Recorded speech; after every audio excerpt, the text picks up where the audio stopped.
Karthik Deepa serial பிப்ரவரி 1 இன்னைக்கான எபிசோடுக்கான ஒரு promo தாங்க இந்த வீடியோவில் பார்க்க போகிறோம். எபிசோடை ஸ்டார்ட் பண்ணுறதுக்கு முன்னாடி இந்த வீடியோவை மறக்காமல் லைக் பண்ணிக்கோங்க. இந்த சேனலை சப்ஸ்கிரைப் பண்ணிவிட்டு உங்களுடைய ஆதரவை இந்த சேனலுக்கு கொஞ்சம் தாங்க. எபிசோட் எப்படி ஸ்டார்ட் ஆகுதுன்னா, நம்ம கார்த்தி தீபா தான் பல்லவி அப்படின்னு சொல்கிறாங்க. அப்போ நம்ம அபிராமி கேட்குறாங்க, இவ்வளோ நாளும் கல் நெஞ்சுக்காரியாக இருந்திருக்கே தீபா, என் பையன் உன்னையை தேடுறதுக்கு எவ்வளோ கஷ்டப்பட்டான்னு உனக்கு தெரியுங்களா அப்படின்னு. அப்போ டக்குன்னு நம்ம கார்த்தி சொல்கிறாரு, அம்மா தீபா எதுக்காக போய் சொன்னாங்களோ அதை நான் கண்டுபிடிச்சிட்டேன். நீங்கள் தீபாவை எதுவும் சொல்ல வேணாம், நான் வந்து பார்த்துக்கிறேன் எல்லாத்தையும் அப்படின்னு. இதை கேட்டுட்டு அபிராமி சொல்கிறாங்க, உனக்கு ஓகேன்னா சரிப்பா, நான் எதுவும் சொல்லலை அப்படின்னு. இதையெல்லாம் கேட்டுட்டு ஐஸ்வர்யா ஷாக் ஆகுறாங்க.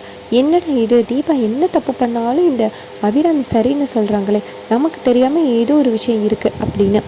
அதுக்கப்புறமா ஐஸ்வர்யாவுக்கு நேராக மாயா கால் பண்ணுறாங்க. அப்போ ஐஸ்வர்யா கேட்குறாங்க, இந்த வீட்டில் என்னென்ன கூத்து நடக்குது தெரியுமா? கடைசியாக இந்த கார்த்தி வந்து தீபா தான் பல்லவி அப்படின்னு எல்லாருக்கும் முன்னாடிகளையும் சொல்லிட்டான். இதை கேட்டுட்டு அபிராமி எதுவுமே சொல்லலை அப்படின்னு. அப்போ மாயா சொல்கிறாங்க, உனக்கு ஒரு விஷயம் தெரியுமா? இப்போ சமீபத்தில் அந்த அபிராமி ஜாதகம் பார்க்குறதுக்கு போயிருக்கா. கார்த்தியோட ஜாதகத்தை கொடுத்துருக்கா. அப்போ அவங்க என்ன சொன்னாங்க தெரியுமா? மகனுக்கும் தாய்க்கும் பிரிவு ஏற்பட வாய்ப்பு இருக்குது. அப்படி பிரியக்கூடாது அப்படின்னா தீபா செவ்வாய்க்கிழமை முருகன் கோவிலுக்கு போயிட்டு விளக்கு போடணும் அப்படின்னு அந்த ஜோசியக்காரன் சொல்லியிருக்கான் அப்படின்னு. இதை கேட்டுட்டு ஐஸ்வர்யா சொல்கிறாங்க, எனக்கே தெரியாத விஷயம் உங்களுக்கு எப்படி தெரியும் அப்படின்னு. அதுக்கு மாயா சொல்கிறாங்க, இங்கே பாரு, எனக்கு எல்லா இடத்துலையும் ஆள் இருக்கு. அந்த அபிராமி குடும்பத்தில் உள்ள எல்லாரையுமே நம்ம ஃபாலோ பண்ணாதான் அடுத்து நம்ம என்ன பண்ணலாம்னு தெரியும் அப்படின்னு. இதை கேட்டுட்டு ஐஸ்வர்யா சொல்கிறாங்க, ஆஹா, நீங்கள் சரியான தில்லாலங்கடியாக இருக்கீங்களே, உங்ககிட்டேருந்து கற்றுக்க வேண்டியது நிறையா இருக்குது அப்படின்னு. அப்போ மாயா சொல்கிறாங்க, நாளைக்கு செவ்வாய்க்கிழமை, நாளைக்கு அந்த தீபா விளக்கு போட போகணும். ஆனால் அந்த தீபா விளக்கு போக விடாமல் நம்ம தான் தடுக்கணும் அப்படின்னு. அதுக்கு ஐஸ்வர்யா கேட்குறாங்க, என்ன பண்ணலாம் அப்படின்னு. அப்போ மாயா சொல்கிறாங்க, தீபாவோட அந்த ஜூஸில் காலையிலேயே குடிக்க போகிற காஃபியில் நீ ஏதாவது தூக்க மாத்திரையை கலந்துரு, அவள் பொழுதனைக்கு தூங்குவா. அவள் தூங்குறத பார்த்துட்டு அபிராமி டென்ஷன் ஆகுவா அப்படின்னு. இதை கேட்டுட்டு ஐஸ்வர்யமும் செம்ம சூப்பர் ஐடியா அப்படின்னு சொல்லிட்டு நம்ம தீபா குடிக்க போகிற அந்த பாலில் வந்து ஒரு மயக்க மாத்திரையை கலந்துடுறாங்க.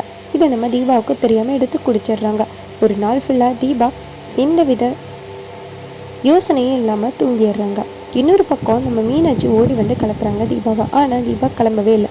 அப்போ ஐஸ்வர்யா வந்து கேட்குறாங்க, அத்தை வந்து கரெக்டாக விளக்கு போட சொன்னாங்களே, இந்த தீபா இன்னும் போகலையா அப்படின்னு. அப்போ நம்ம டக்குன்னு மீனாட்சி சொல்கிறாங்க, இது உன் வேலை தானே அப்படின்னு. அப்போ டக்குன்னு அபிராமி வராங்க. வந்துட்டு இங்கே என்ன நடக்குது அப்படின்னு கேட்குறாங்க. அப்போ டக்குன்னு நம்ம மீனாட்சி தீபாவோட முகத்தில் தானே தொலைச்சி கலப்புறாங்க. அப்போ அபிராமி கேட்குறாங்க, 4 மணிக்குள்ளே விளக்கு கொளுத்த போகணுன்னு சொன்னல, நீ போகலையா அப்படின்னு சொல்லிட்டு திட்டுறாங்க. அப்போன்னு பார்த்து கார்த்தி வராது. கார்த்தி வந்துட்டு என்னாச்சு அப்படின்னு கேட்க, இவக்கிட்ட ஒரே ஒரு வேலை தான் கொடுத்தேன், அந்த வேலையை கூட இவ உருப்படியாக பார்க்கவே இல்லை. நீ என்ன பண்ணாலும் மன்னிக்கலாம் கார்த்தி, ஆனால் என்னெல்லாம் மன்னிக்க முடியாது அப்படின்னு சொல்லிட்டு அபிராமி கோச்சிக்கிட்டு போகிறாங்க.